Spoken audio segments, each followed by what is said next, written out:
and make sure you get involved as well. We love hearing your thoughts. Use that hashtag Transfer Talk. Right, let's start with Arsenal then, shall we?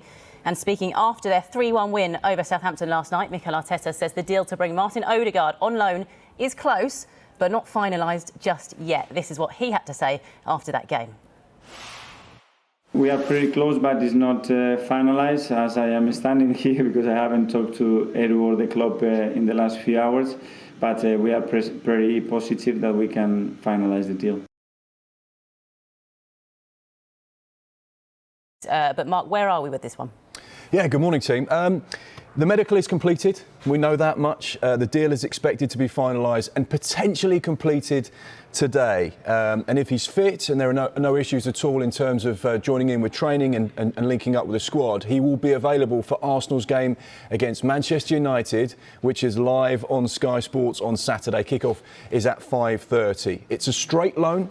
Ødegaard wants first-team football and he wants to reassess his options in the summer, but we're perfect place to go into an environment like Arsenal under a manager like Mikel Arteta and try and compete in that squad, prove to everyone how good he is, because he is without question a player with immense quality, and he's only young as well. He's only 22 years old, so he's got a big future in the game, but he sees this as a massive opportunity to put himself back on the world stage and say, look at me, I'm one of the top midfielders in world football and I'm going to prove it in North London. And you mentioned there it is just a loan. It's interesting because yesterday on Good Morning Transfers and on Transfer Talk, I was saying, look, this is really exciting for Arsenal fans. I had a couple who tweeted me saying, look, Emma, it's not that exciting. He's just coming on loan, but they should be excited, right, Jaydee? I mean, you just can't please all football fans. I've just concluded that already. You cannot please all football fans. But what we can turn around and say is, look at the business that Mikel Arteta has done in this window. We said in the beginning that he wanted to clear out that huge wage bill that he had. You've seen Ozil leave. You've seen Saliba leave. You've seen Kolasinac leave. You've also seen Mustafi potentially leaving as well. So within that sort of period of time, first of all, you've cleared out that huge amount of wages. Now they can start to build. And you're talking about players that fit into that mould. But Martin Odegaard is exactly what they want, a young attacking midfielder that wants to come and prove a point. And everything you just said there, Mark, is exactly what he wants to turn around and do. Reassess himself within a first team, turn around and get himself first team minutes. We've already seen what he did on loan at Real Sociedad and how dominant he was there in La Liga. Can he now do it and follow the sort of mould that you've seen with Dani Ceballos in coming to Arsenal and cementing himself as a first team player? Absolutely. You know, Arsenal fans should be genuinely excited about this player. And I'll go back a few years because as a 15 and 16-year-old, he was on the tips of everyone's tongues within the top echelons of European football. There was a huge queue to try and get Martin Odegaard from Strongset, where he was before in Norway, as a 15-year-old wonder kid. You know, he was the next big thing, and he got his opportunity at Real Madrid. You know, it doesn't get much bigger than Real Madrid. Excuse me. You're right there. I see you're excited. I'm excited. I see you're excited. The big thing for him is it was a huge jump, going from Norwegian football to Real Madrid.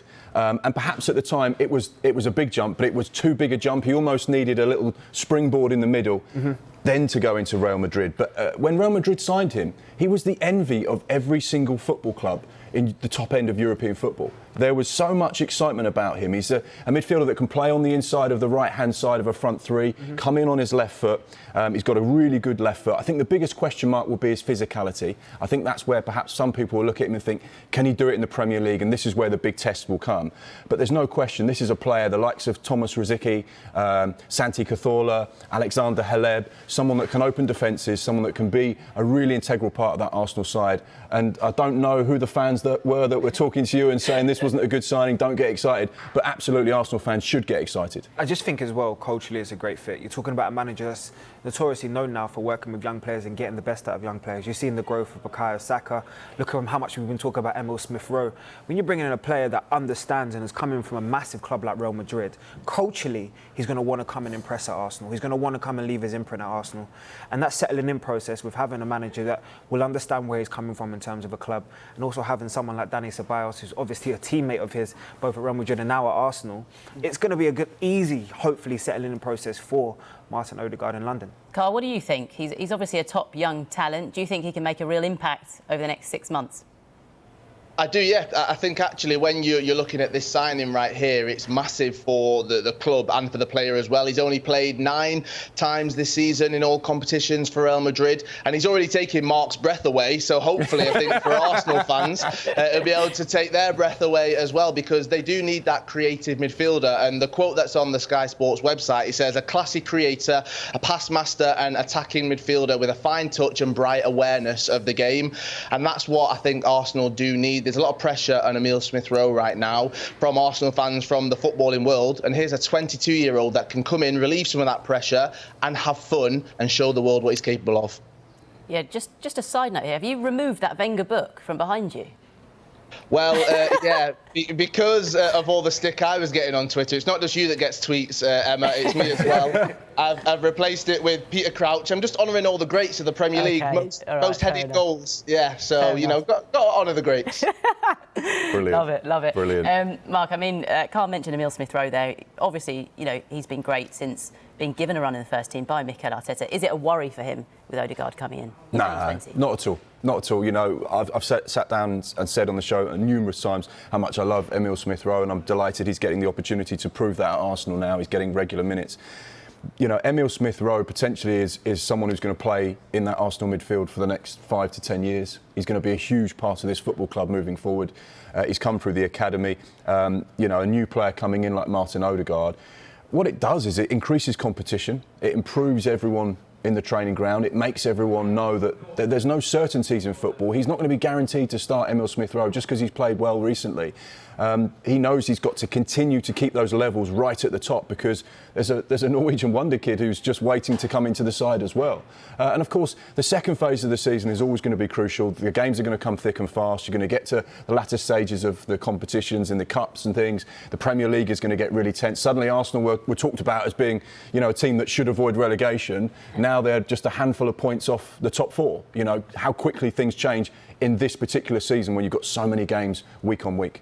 Another player I want to talk about as well, Jaydee. A win last night seemed like it was a match where Nicolas Pepe had to really step up, show his credentials with Odegaard's arrival imminent, really. It looked like he did that last night, but is he going to have to, like I said, step up and really prove himself? I think Nicolas Pepe can be really happy with the January that he's had. I mean, for the first time in an Arsenal shirt, scoring consecutive goals after starting an Arsenal for Arsenal in the league. That right there is the fundamentals, and we've seen it. It just needs confidence. It came in with a massive, massive price tag. The adaptation towards the Premier League from Ligue A was always going to take time. It was always, because of the sheer physicality we talk about with this league, the intensity, and just the sheer quality in terms of the opponents that he'll be facing week in, week out. But what I can say about Nicolas Pepe is, in Aubameyang's absence, what you can do is deliver goals, and that's exactly what he's doing at this moment in time. The player that we saw last night at Southampton looked like a player that was sort of finding his game once again, was finding his confidence once again, and definitely more than anything else, looked like he had an eye for goal, which we haven't seen probably since his days with Bielsa in that little team. But the one thing, perhaps, to contradict what you say there, are we seeing enough from a player that cost in excess of £70 million? Just one Premier League goal in 12 appearances this season. Is that enough? You're always going to get that question mark over a player. I'm always going to turn around and sit on this set and always going to say to you, I want to give players time, because moving countries, dealing with a pandemic and everything in between was never going to be easy. But you're right. When you come in with a price tag of that sort of quantity, you are expected to deliver almost immediately, especially when you come in for Arsenal and say you're a record transfer fee. Let's just get Karl's thoughts as well. Karl, what do you make of the situation with Nicolas Pepe? There's going to be a lot of pressure on Pepe with that price tag. That's unfortunately just what happens with modern day football. But one goal in 12 games, it's not good enough, let's be honest. But actually Arsenal, they've climbed up to 8th. And if you look at that Premier League table, all right, I don't think they'll be reaching the dizzy heights of the top. But there's only 11 points separating 8th and 1st. So a couple of good games, you'll see them jump completely to the top. And I think that Pepe can play a real vital part this season, alongside Lacazette, alongside Saka as well. I think that Arsenal fans have got something to be really excited about for the latter end of the season.